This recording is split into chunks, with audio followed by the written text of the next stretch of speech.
Olá, meu nome é Bruna, sou médica ginecologista aqui na Clínica Case.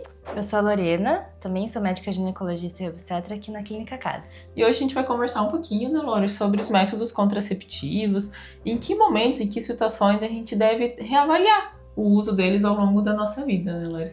Sim, é muito comum a gente ver adolescentes começarem um método contraceptivo, geralmente a pílula, e aí elas vêm na consulta 10, 15 anos depois falando que nunca pensaram em trocar, não sabem nem quais são os métodos que existem no mercado, ou os que são os mais seguros para essa época da vida. E a ideia é justamente na consulta, em cada consulta ginecológica, a gente reavaliar esses métodos e ver o que é mais seguro e o que cabe mais no seu dia a dia, o que faz mais sentido para você naquele momento. Exato, então é importante que em cada consulta ginecológica a gente converse sobre qual método, né, a paciente está usando e se aquilo ainda faz sentido para o momento de vida que ela está. Se de repente ela vem apresentando algum efeito colateral, alguma situação indesejada relacionada ao método, ou se de repente, poxa, ela se adaptava super bem com a pílula anticoncepcional, mas ela mudou de vida, de rotina de vida, tá com uma rotina mais atribulada, começou a esquecer de tomar o anticoncepcional. Então, às vezes, aquele medicamento que sempre fez muito bem para ela, ela sempre se adaptou muito bem, talvez agora seja a hora de considerar trocar de método. Com certeza. E eu venho falar muito para vocês sobre obstetrícia, mas a consulta ginecológica, essa específica de anticoncepção, é uma das que eu mais gosto. Porque apesar de ser uma coisa que a gente acha meio banal, assim, a minha amiga falou para usar essa pílula, tô usando. Não, sabe? Tem bastante coisa pra gente conversar e tem muitos métodos disponíveis. Então, você podia falar um pouquinho, Bru, de quais são os principais métodos? Então, a gente tem a pílula, que é acho que o pessoal mais conhece, né? Que a gente toma, via oral, comprimido ali. Mas mesmo dentro da pílula, né? A gente tem várias formulações disponíveis com estrogênio e progesterona, só com progesterona, tipos diferentes de estrogênio e de progesterona. Pílulas que permitem com mais tranquilidade a gente emendar a cartela, pílula que tem pausa de 7 dias, pausa de 4 dias. Então, olha, só em um método a gente já tem uma variedade, né? A gente tem injeção, que pode ser feita uma vez ao mês, injeção a cada 3 meses, adesivo, anel, DIU com hormônio, DIU sem hormônio, É muita coisa. Implante contraceptivo, é muita coisa. E cada um deles, não existe nenhum método que seja assim, esse é o melhor método do mundo para todas as pacientes. Cada um deles vai ter ali a sua característica e aquela paciente que ele se adapta melhor. E aquele momento de vida daquela paciente que ele se adapta melhor. Perfeito. E a gente fala muito, divide muito esses métodos de acordo com a fase da vida, né? Porque muda bastante. Então é diferente da gente falar sobre isso numa adolescente, depois ali na vida adulta, ou até mesmo no puerpério, né? Depois ali perto da menopausa, perimenopausa. Então é uma consulta bastante ampla, né? Sim. E quando você faz o acompanhamento ginecológico, com o passar do tempo, você vai notando que a tua vida vai mudando, então uma hora você é adolescente, você continua aquele acompanhamento, de repente você pensa em engravidar, o que vai usar de método depois, passa mais um tempo, você entrou na perimenopausa, daí às vezes aquele medicamento que você estava usando antes, às vezes agora não é o que tem o melhor perfil de segurança para você, então às vezes ao longo da vida ganhou peso, às vezes desenvolveu uma pressão alta. Será que essa pílula continua sendo o melhor, o mais indicado para mim, né? E acho que é legal de falar também que os próprios métodos evoluíram muito com o tempo. Então as pílulas que existiam há 10, 15 anos atrás mudaram muito. Hoje em dia a gente tem disponíveis métodos muito mais seguros.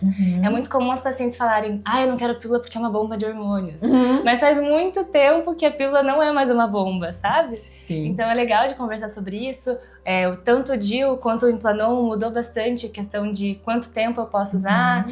Então é muito bom e é muito importante você ter essa consulta com a tua ginecologista. E acho que o contrário também é verdade, né? Então, por mais que a cada consulta a gente possa reavaliar o método que a paciente está usando, não é porque você usa um método já há bastante tempo que necessariamente você precisa trocar ele, tá? O que a gente está trazendo aqui é realmente avaliar se ele continua fazendo sentido para você.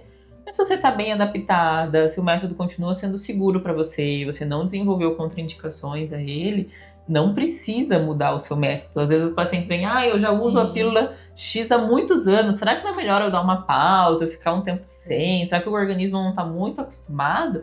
E não é bem assim, não é? Perfeito. E acho que é legal a gente falar então sobre quais os principais métodos para cada fase da vida. Ou até quais são as principais dúvidas em relação aos métodos. A gente vê alguns mitos que, na verdade, não é bem por aí. Então, por exemplo, como eu falei, da bomba de hormônios na pílula contraceptiva, a gente vê que, na verdade, isso não existe mais, né? A pílula é muito segura, a questão de desenvolver trombose, tem pílulas bastante seguras para pacientes, inclusive, que já tiveram trombose. Outra coisa que eu escuto bastante no consultório é das pacientes acharem que só podem colocar DIU depois de terem engravidado. Você já viu isso também, Bruno? Muito, muito. E é uma pena, né, Luri, na Sim. verdade, porque tanto o DIU, com ou sem hormônio, quanto o Implanon, eles são aquela categoria de contraceptivos que a gente chama de contraceptivos de longa duração, mas reversíveis. Ou seja, a paciente pode passar anos usando aquele método e que quando ela decidir em algum momento gestar, é um método que é reversível. E é justamente o que costuma ser o mais indicado para as adolescentes, Sim, né? perfeito. Porque normalmente é uma população que não vai querer engravidar tão em breve, que vai precisar de uma contracepção por bastante tempo e que precisa de uma contracepção altamente eficaz, né? Porque uma gestação, às vezes ali naquele momento da vida, não seria algo interessante, né? Não é algo que elas estão planejando. E é legal porque elas não precisam lembrar de tomar a pílula, por exemplo, ou de trocar o anel. Às vezes é desconfortável para a paciente, não gosta de ficar manipulando ali, né, para trocar o anel, ou ter que lembrar de trocar o adesivo. E o DIU, tanto o DIU quanto o Implanon, colocou, basicamente esquece. Exato. Só vai lembrar depois na hora de trocar ou quando planejar realmente uma gestação. Exatamente, alivia bastante, né?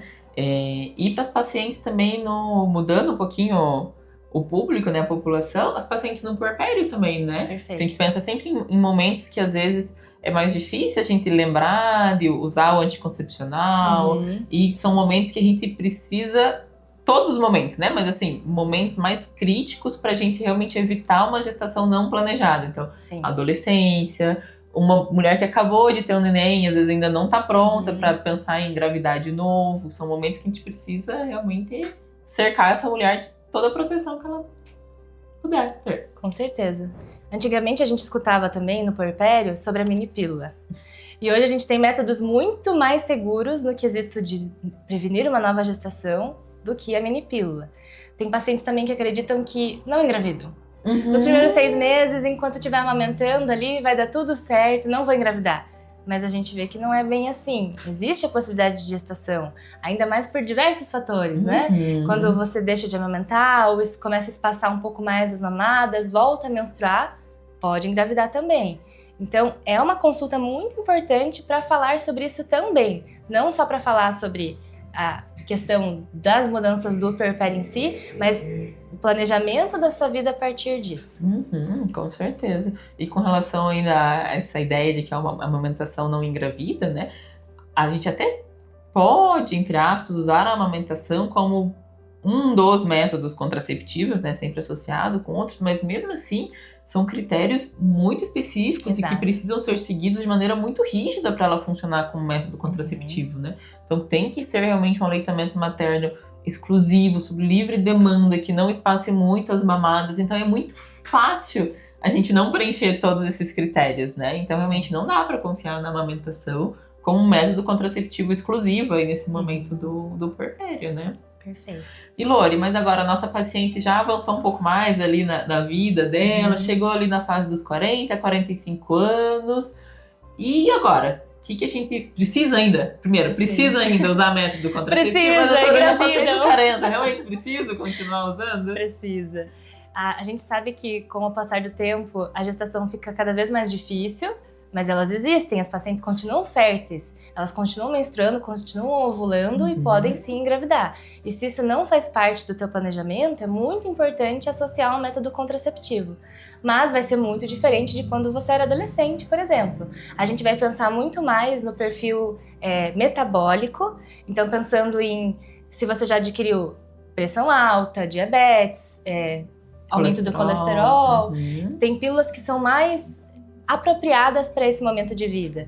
Vamos supor que você começou a fumar, tudo isso aumenta a chance de ter alterações metabólicas e aumentar o risco de trombose nessa fase da vida. Ou até mesmo se você já começou a ter alguns sintomas ali do climatério, então começou já a ter ali algumas queixas de ondas de calor, mas ainda menstrua, ou seja, você já tem uma demanda de a gente precisar olhar com atenção para essa menopausa que se aproxima, mas ainda tem chance de engravidar. Sim. Tem alguns métodos contraceptivos que a gente consegue combinar as duas coisas, então agir tanto como contracepção, mas já aliviar também sintomas do climatério que começam a chegar, né?